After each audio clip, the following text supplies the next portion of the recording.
Take 3. Okay, I now have a timer, so hopefully this will help. It's alright. Let's get you so warmer, huh? I smile at her. She looks up at me with much confusion in her eyes as she tries to protect what is happening. Don't worry. I'm not gonna hurt you. It's getting late. You'll freeze out here. Ah, it sounds so enthusiastic. I think I think she understands me. For after I say those words, her eyes return to normal size, and she snuggles herself more why am I 14? More comfortably inside my jacket. She squirms a little, trying to get into a more comfortable position. I can feel her hooves and wings poke me as she shifts. Then to top it off, she rests her chin onto my arm and lets out a deep sigh, closing her eyes as she drifts off to sleep. My heart explodes for a third time. I feel like I copied him now. The entire walk back, I kept an eye out for other people who could pass me by. I don't want anyone else to see her. I have no way of knowing how they would react. And as usual, though, I don't see a single person. It's midnight by the time I get home. Fortunately for both of us, I had turned on my porch light. Otherwise, I might have passed it. Being one of the few occupied homes on the block means a lot of darkness. What city is this? The city even stopped running power to the street lights, so that made it all the more difficult. I glanced down at the filly, who continued to sleep in her jacket. Oh, continue. What? Oh. Well, that's not the filming. Oh, a second. I'm sorry. I just gotta look at the time to make sure what's going on. Alright. So this is counting backwards.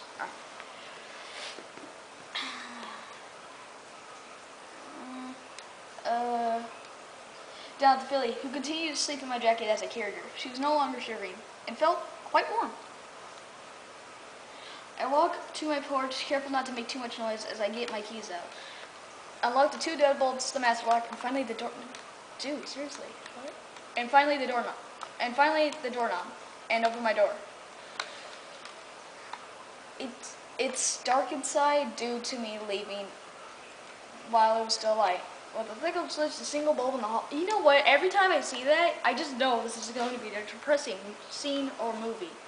That single bulb in that one guy's house, in every like drama movie, there's that one guy that has just that single bulb that dimly lights up everything. It's kind of cliche, but still very, very useful.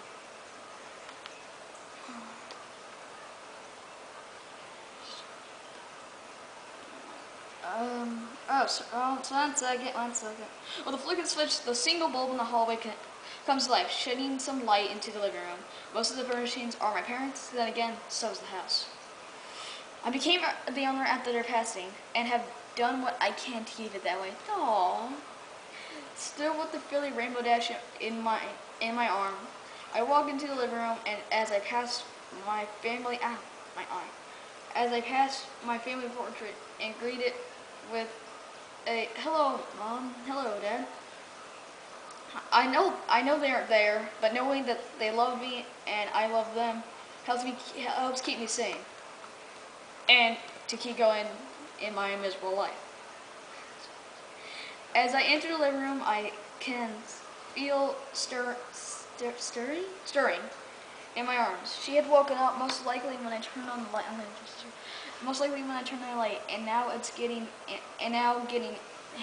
is now getting antsy.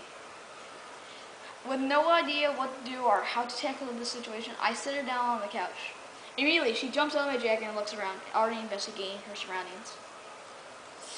I continue to watch as she explores the couch, then continues to the coffee table. What are you doing here in my world? I didn't mean to ask that out loud, but it just sort of happens. Every now and then. Only seeing my few friends once in a great while, I'll find myself talking to, well, myself, a lot. Same! Same with me. Meh. Sometimes I just act like I'm always on camera for some reason. I don't want to bet. I'm just gonna see the memory. Okay. Just done. 5. Okay.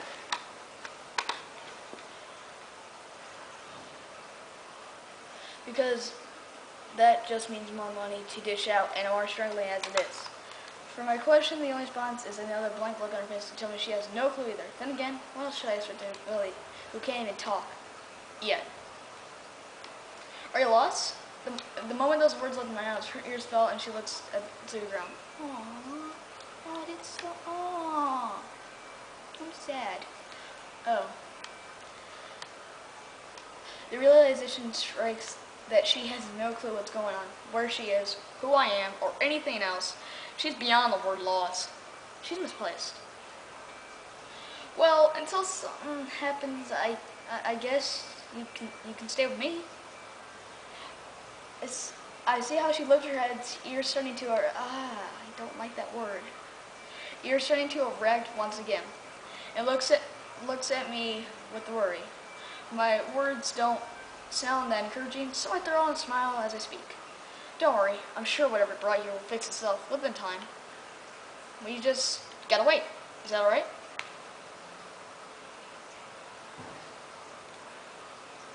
I'm not sure why I asked that, but it seems to do the trick. Her ears perk right up, and she smiles.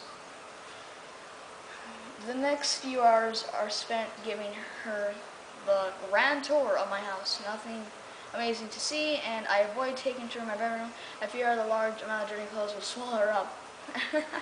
No! Afterwards, I give her something to eat. I break up some small carrots, and amazingly, I discover she has some teeth. Since she has a filling, I wasn't sure if she could eat solid foods, such as carrots, yet. Then again, she is from a cartoon, so I don't know what is correct for her anyway. Okay, I'm just gonna stop there, and I will continue this video. I'm just gonna do 3 videos of sitting, I guess. So yeah, this was part 3 and whatnot. See you guys later. Bye.